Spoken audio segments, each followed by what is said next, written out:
وہاں کی طالبات کے ساتھ ان کے اوپر آنسو گیس پھینکی گئی، ان کے اوپر پتھراؤ کیا گیا. کیا یہاں پر آزادی، جو عورت کی آزادی کی بات کرتے تھے، کیا کشمیر کی عورت نہیں؟ کیا وہاں کی مظلومات، ان کے اوپر کوئی آواز اٹھانے والا نہیں؟ تمہیں کلبھوشن یادیو یاد آ جاتا ہے، تمہیں کلبھوشن یادیو کی باتیں یاد آ جاتی ہے، تمہیں مودی سرکار یاد آ جاتے ہیں جنہیں لاہور کی سرزمین کے اوپر تم ناشتے کرواتے ہو. شیم آن یو پارلیمنٹ کے اوپر.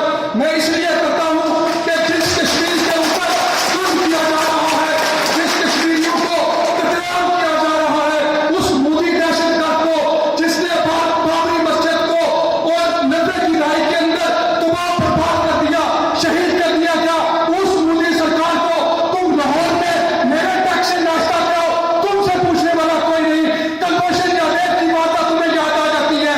مجھے بتلاؤ اقوام متحدہ عافیہ صدیقی کی باری کیوں گم ہو جاتی ہے؟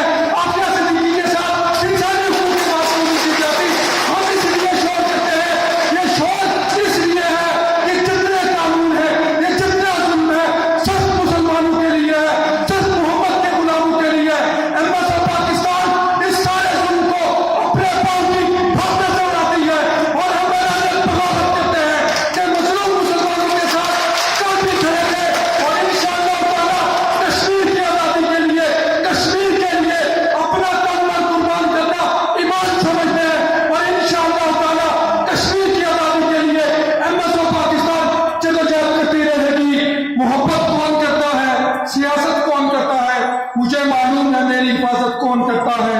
ہمیں نے لاز رکھی ہے بزرگوں کی یہاں ورنہ سبھی ٹکڑوں پہ پلتے ہیں، بغاوت کون کرتا ہے؟